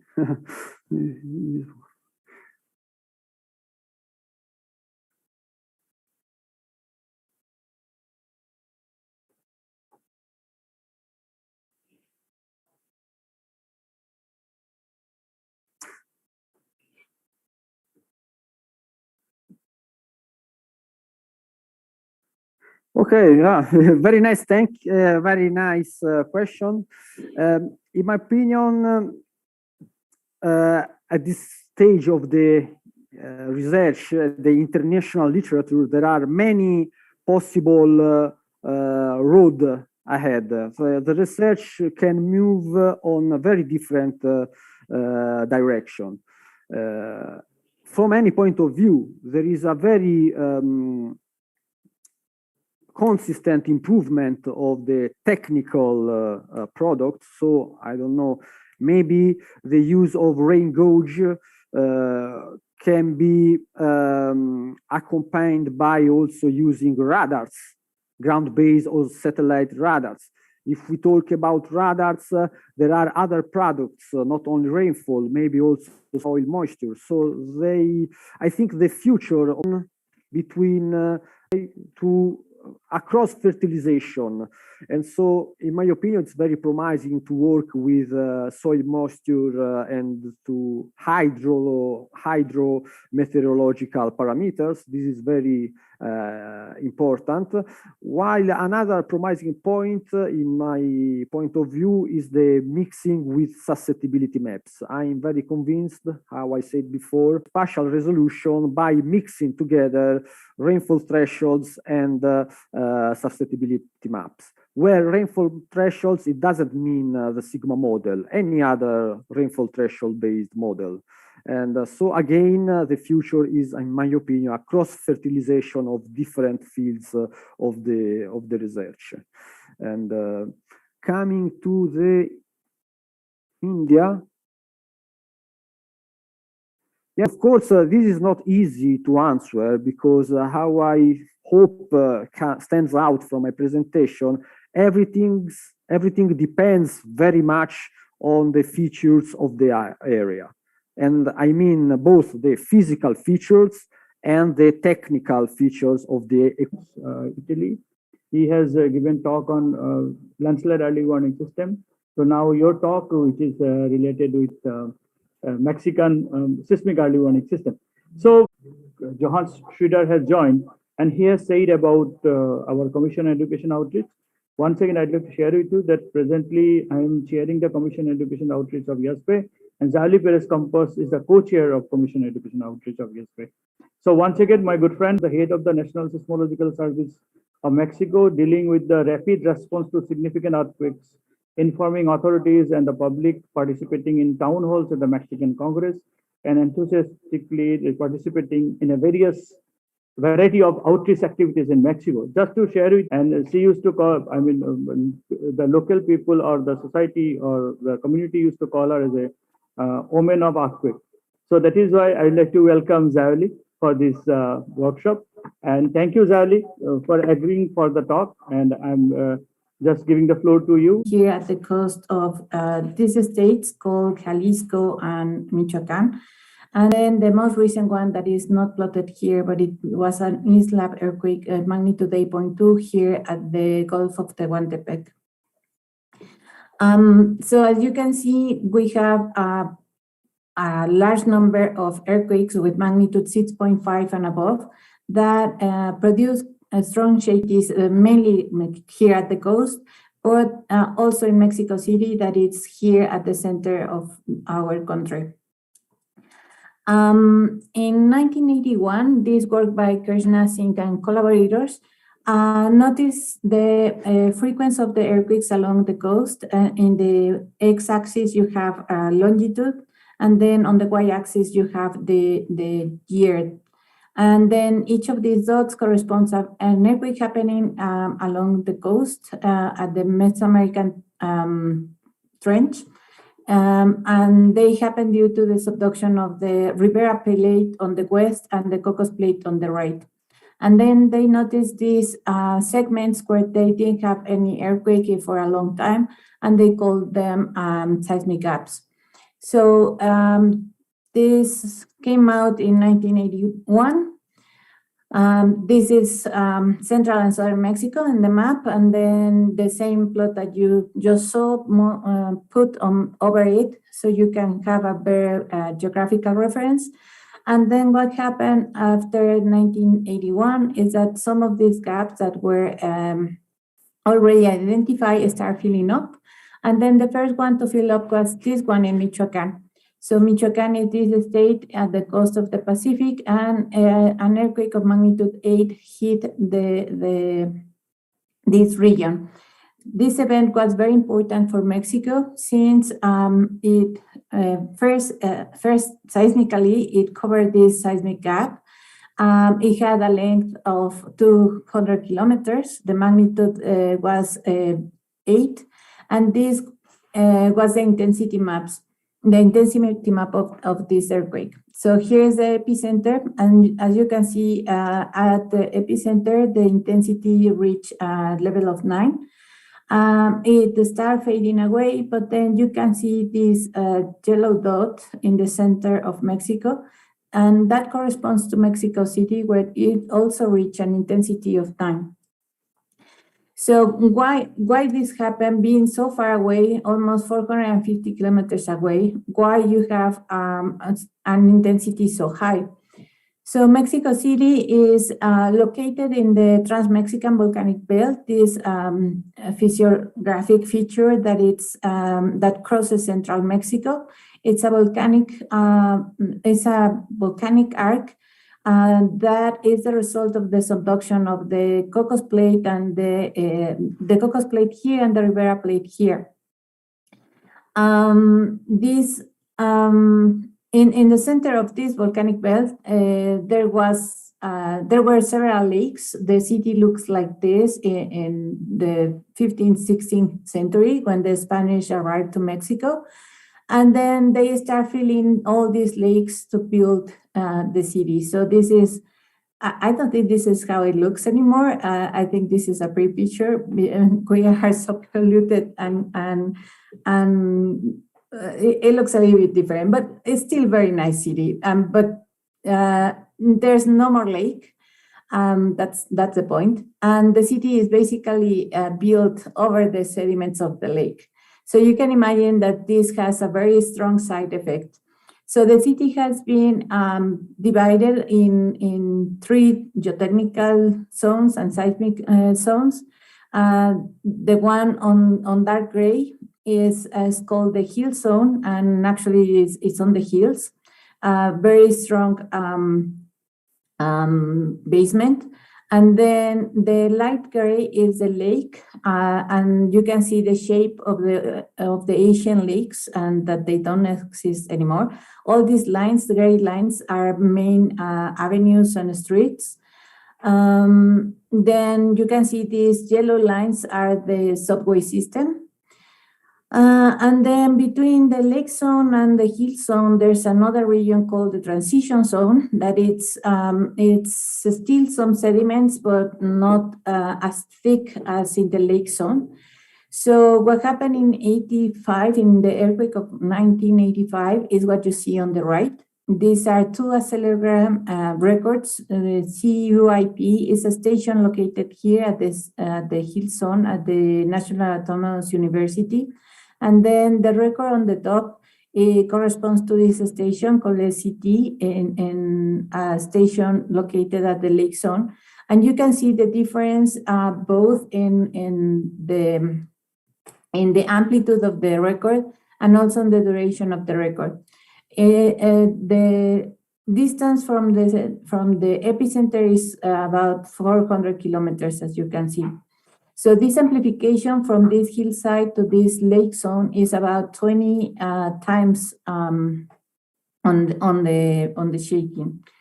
There's also an effect of the duration that it lasts longer than outside of the lake zone. Here's about the same picture. Actually, here you can see the International Airport of Mexico City, which is located in the lake zone. And then you can see more stations over here. This is station TACI. It's located here at the hill zone. Actually, it's located at the Asian or the first seismic station in Mexico. And then you can see how the records outside Mexico City or in the hill zone in Mexico City are very small in amplitude and short in duration. And then as you go to stations inside the lake, you can have an amplification of 20 times, but also the duration of the record is so long. So you can imagine what we experienced in Mexico City in this earthquake in 1985. And actually you can see the results in this figure. There's an estimate of more than 10,000 deaths. And many buildings collapsed during this earthquake. And then this triggered the need of having some seismic alert for Mexico City. So after this event, many seismologists and engineers in Mexico got together and they discussed about the viability of having a seismic early warning system and who should operate it. So back then, the strongest seismology team was located at the National Autonomous University of Mexico, as well as the National Seismological Service that it's operated by the same university. However, they decided that it was not viable for the university to operate it, and then it was a civil organization that decided to take the challenge. So why there was lots of concern about having this early warning was because of this region. Actually, when the Michoacan earthquake hit, some seismologists thought that it might have come from this seismic gap, the Guerrero Gap, which is closer to Mexico, is about 300 kilometers. And it hasn't had an earthquake since 1911. And actually, some people think that it might not be located here, but somewhere closer to the west edge of this Guerrero Gap. So this Guerrero Gap is lots of concern for Mexico City because it's closer, so the shaking is expected to be stronger than the one that the 1985 produced. So these engineers from this civil organization decided to design this network of 12 stations located here in the Guerrero coast, covering the Guerrero Gap and going further south. And then these stations look like this. They consist of accelerometers, piezoelectric accelerometers, and they were connected through different radio towers to communicate to the Mexico City and then give some early warning time. So from the beginning, this early warning system was designed and operated by the Center of Seismic Records that is called CIRES. and it's called SAS, that's Seismic Early Warning System.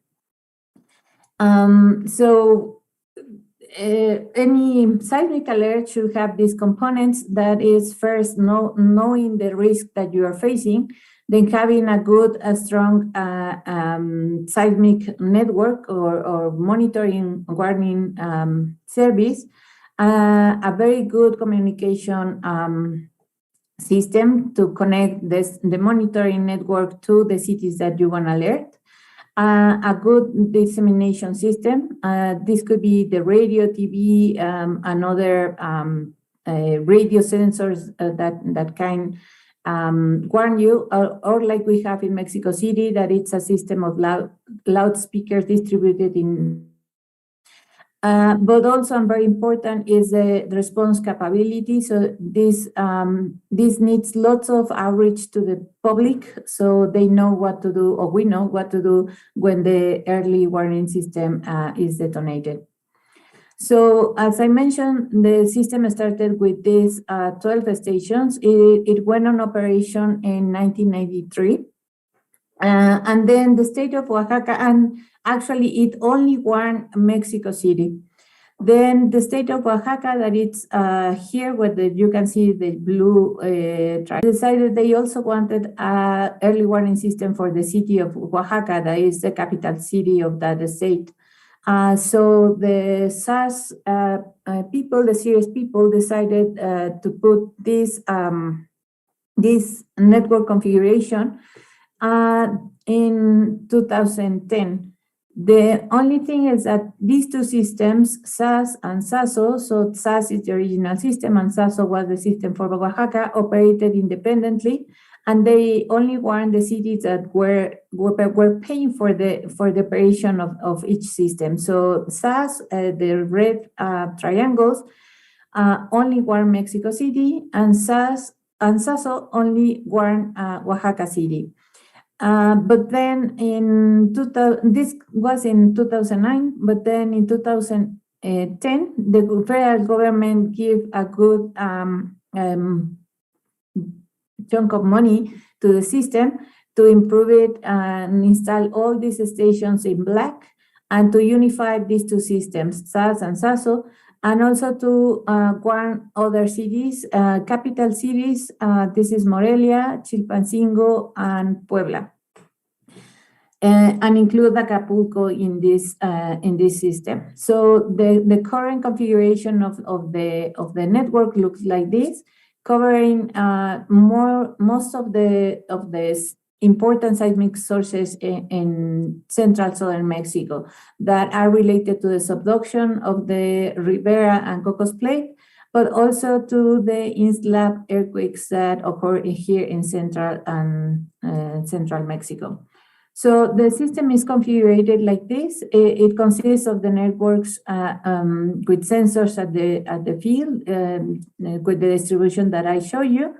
If two of these sensors confirm that it is an earthquake and it's magnitude larger than 5, with some algorithm to estimate the magnitude, then they send a signal saying it is you need to alert, and this is done through a radio network that gets to the control center information, and then the alert is distributed through different channels.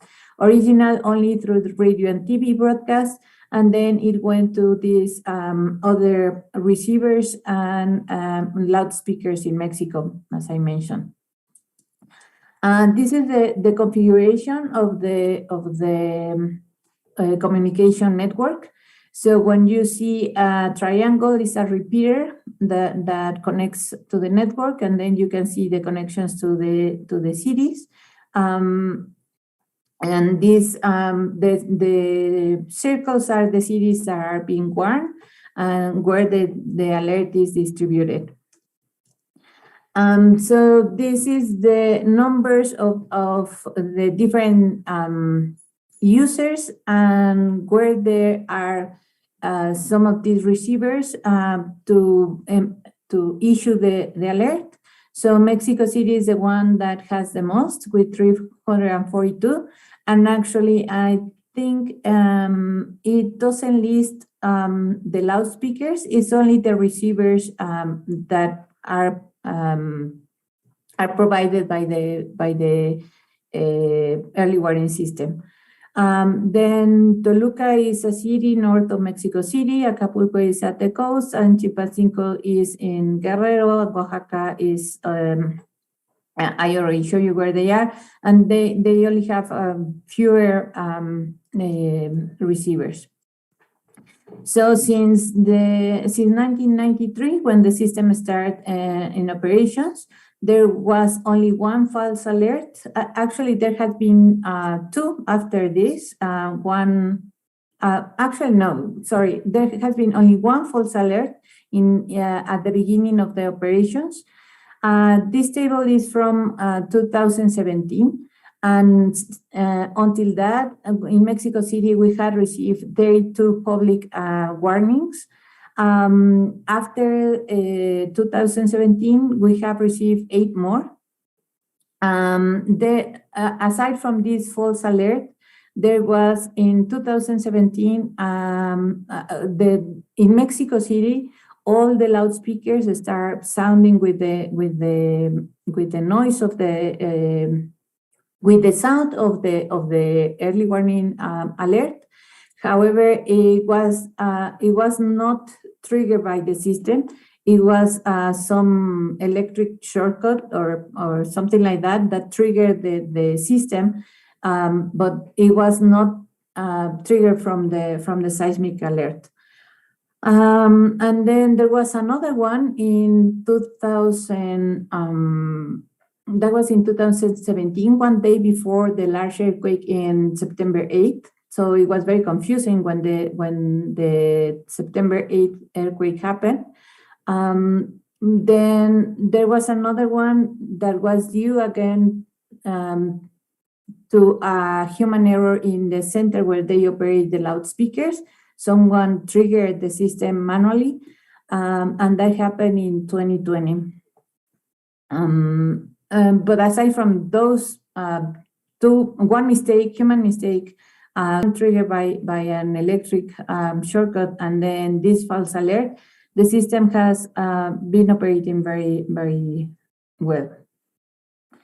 This is the events that trigger an alert until 2008. This is when only SAS operated. So that's the network here at the Guerrero Gap.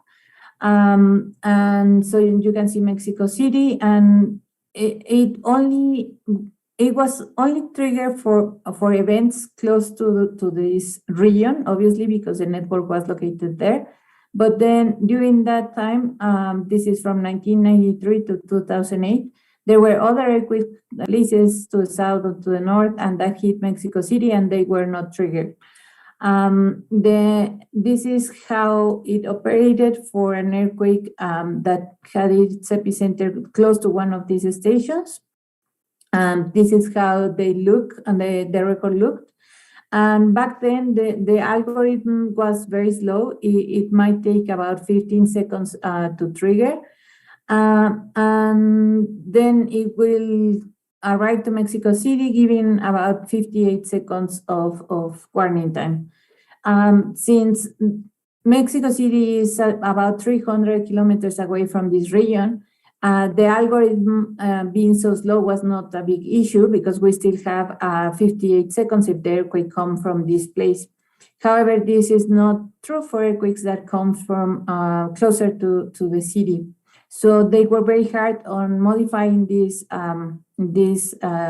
algorithm, and now the current one takes about 6 seconds. These are some earthquakes that were that triggered the seismic alert from Saso for the capital of Oaxaca, and this event that was away from Oaxaca in the neighbor state of Chiapas triggered the seismic alert with these stations at the border of the state. and gave Oaxaca City 40 seconds. So they were very happy, but of course you can imagine that earthquakes that happened within the city, within the state, and maybe close to Oaxaca City might not give that long time of warning. So let me show you this video on how it worked, the system on September 8th, one of the largest earthquakes that had hit Mexico, magnitude 8.2, an slab earthquake. And let me just, here's my, so here it goes.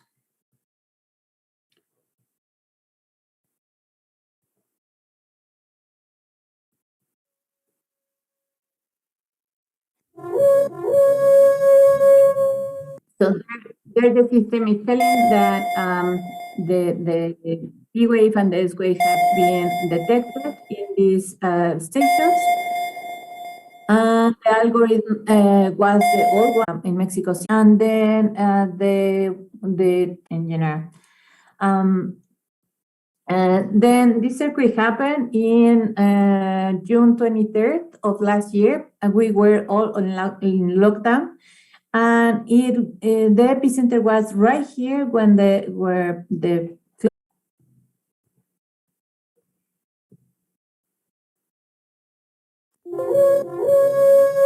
first station detecting it and decided it's a large earthquake. That's the second one. And then the third one triggered the alert. And then you can see that all the cities are P1. That's the P wave arriving to the capital city of Oaxaca, Oaxaca City. That's the S wave coming. So the warning alert for the S wave in Oaxaca was 20 seconds.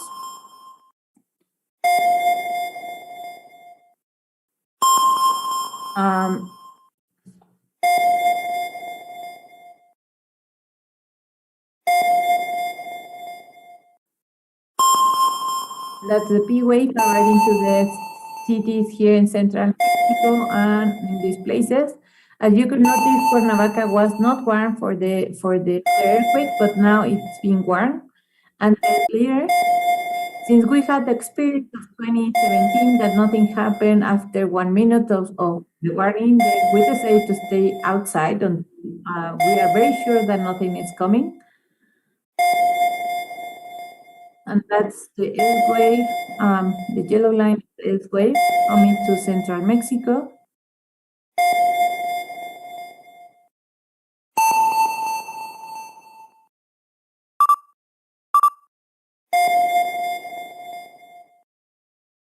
There's arriving to central Mexico, Puebla, Acapulco, and then Cuernavaca. And then here is arriving to Mexico City. You might think that given the distance to the earthquake, Mexico City would expect no shaking, but there was shaking. Believe me, it was not as strong as the one in 2017.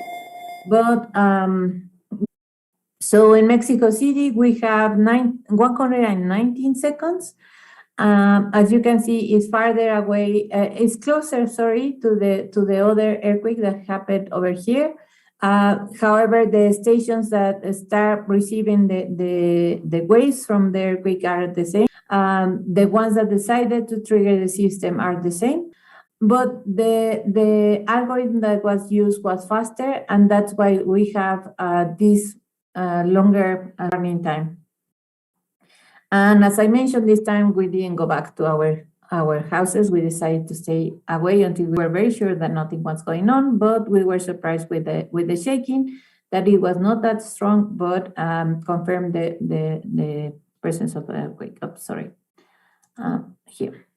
So it seems that in Mexico, we like to have earthquakes in the same day of the year. So this year we have another one on September 8th. It was September 7th for Mexico City, or for Mexico for that matter. And this event happened in Guerrero, which is the original place where the SAS was designed for. So this is how the system operated. So the two stations will immediately identify it, what the cities close by. Of course, the city of Acapulco had the warning at the same time of the earthquake hitting. Here's the P wave traveling to Cuernavaca first, and then to Mexico City and other cities. Then we've already crossed Chilpancingo, that is the capital city of Guerrero. Here's the earthquake in Mexico City. So this only took about 40 minutes.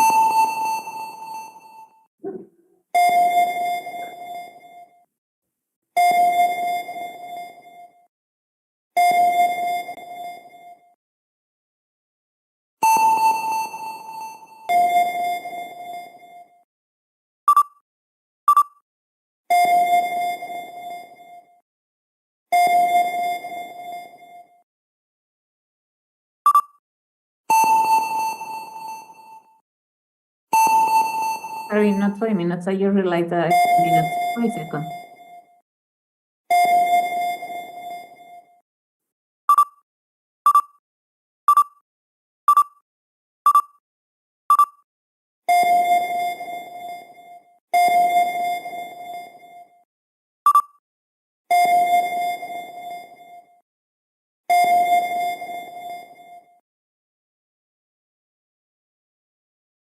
So let me just stop it here.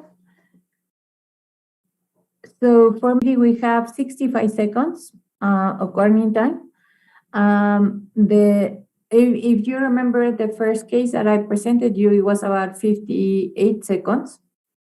And the difference is because the algorithms have gotten faster, but then you can see that they are not using only one algorithm. If they had decided to go with this fast algorithm that we see the performance, and saw the performance for the previous events, it would have taken longer. This algorithm took 6.5 seconds, 5.5 for another station to decide that it was an earthquake worth alerting. But the original algorithm was even faster. It was 2.8 seconds for one station and 4.8 seconds for one station. So what happened is that this original algorithm was designed for this region, while these other faster algorithms were designed for earthquakes that happened here